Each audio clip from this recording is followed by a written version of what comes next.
I haven't finished watching the original trilogy. I definitely haven't watched episode 1 through episode 3, despite some people saying that even though it's horrible, you still need to watch it because they are necessary. But this movie, it didn't took 6 episodes of Star Wars epicness for me to realize that Solo, a Star Wars story, is basically useless. Good morning, afternoon, evening, everyone. Hi, my name is Myra and welcome back to my channel. Hi! How are you? If you don't know what I'm doing or who I am, my name is Myra and I usually make movie reviews and trailer reaction and sometimes series reaction and a lot of things in between.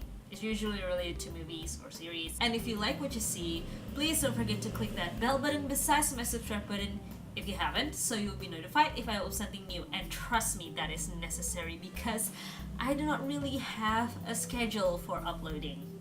I just upload when I can. So yeah, please do that. And now moving on to the actual movie review. As you know by now from my introduction before, I haven't watched the entirety of all Star Wars movies. And when I heard about this movie, Solo, my heart jumped a little bit. But then I saw the trailer and I was entirely lost. As you might see in the video that I will link in my description.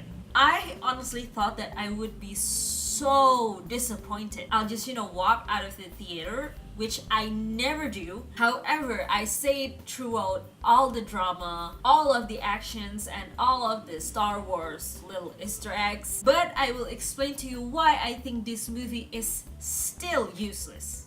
After a short synopsis. Naturally, it's about Han Solo before the Han Solo that we all know and love from episode 1 to episode 6. Well, I don't think Han Solo exists in episode 1, so it's from episode 4. If I'm wrong, Star Wars fan, please correct me. Okay? Full disclosure, yes, I did watch episode 4, but not fully. Before all of that, Han Solo, or just Han, is an orphan and a thief that is operating with a local criminal gang in his home planet, Corellia? I think that's what it's called. However, he wanted a better life and that's why he concocted a plan that would help him and his lover, Kira, finding a way out. Only when the plan happened, Han got out but Kira didn't. Han vowed to go back to Corellia and bring Kira with him in the end. He joined the academy, the flying academy, I think. Even meeting a band of thieves that will eventually help him, and met Chewbacca for the first time as well. And in time, he will meet Kira again, only in different circumstances. The story moves on, or shall I say drone on, until Han Solo finally finds his true path in the world. As usual, if you haven't seen the movie, please stop here. Now, I won't say my first reaction to this movie, which usually settles on the first scene. Instead, I'll tell you the gist of Solo. It's like Fast and Furious, but in space. I've seen all Fast and Furious movies, but I do not hate them. I also understand that they are very heavy on action and doesn't really pay attention much to the depth of a storyline for each movie. However, the main storyline for Fast and Furious stretched in several movies. So even though it's like shallow, it became deep in the end. I hope you understand what I mean. This movie, Solo Star Wars story, is more of like an addition to an already long series. So it should really have a solid storyline that it can be compared to the actual Star Wars series. It's so very unfortunate that this movie has a shallow storyline and relies heavily on action, on the shooting, on the fighting and the chasing, and there is some witty banters and comebacks, and eventually it's just sacrificing the main character itself. I don't normally talk about characters this early in a movie review, but I feel like I have the need to say it. In the short time I've known Han Solo, from episode 7 and a little bit on episode 4, I view him as someone that is not entirely straight with his life. Like, he likes to get profit here and there, but still want to do some good. However, if there's money involved, it'll be better.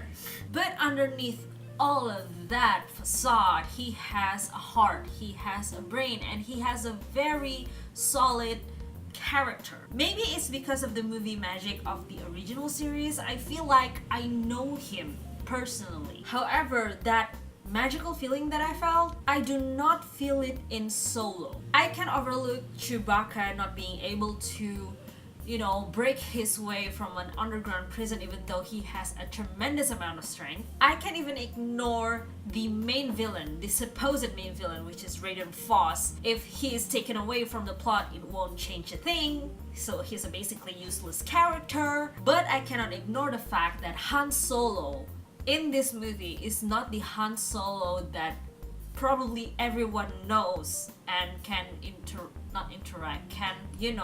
connect to.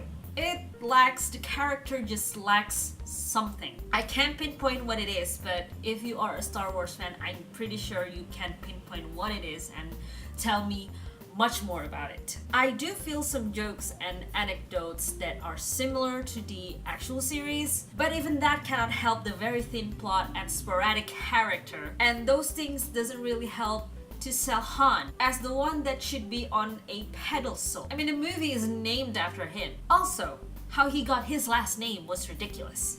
But with all the bad things that being said, I still enjoy the action of this movie, and I'm glad to see how Han and Chewbacca's relationship develops. I was actually more impressed with characters other than Han Solo and Qi'ra, even though if I have to choose between two of them, I would choose Qi'ra more. I think she has much more background story or background information than Han will ever do in this movie.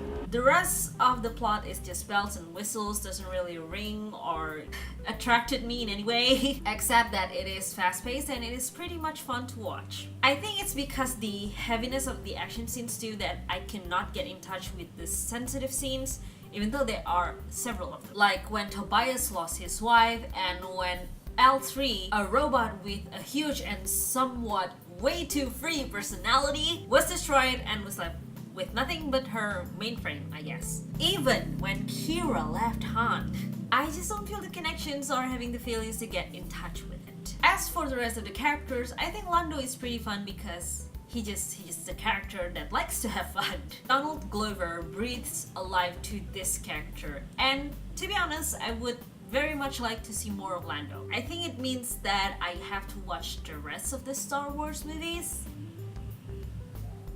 Watch Star Wars. Okay, moving on. Obviously, L3 is adorable and I want one of those androids for myself, although I am not sure I will indulge her wantons for android liberation or robot liberation. The character that I hate the most, other than Solo, of course, is Raiden Foss, as I said before. It just pisses me off that he has to exist. No offense to the actual actor, he's great, I love him as Vision, but the character that he plays here? Now the question remains, should you watch this movie? I would not recommend it.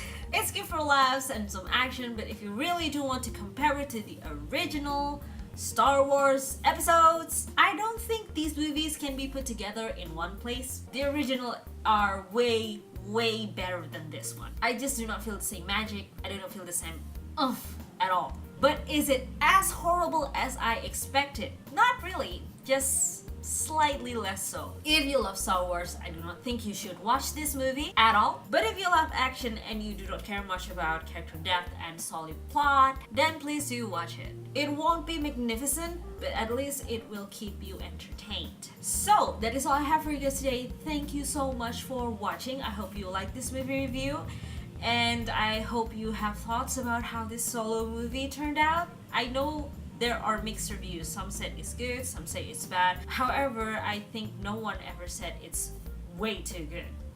So I want to know what you think. Please drop a comment, a like, subscribe if you like this movie review, and don't forget to follow my Facebook and Instagram. They are in the description below. Thank you again so much for watching, and I will see you next time.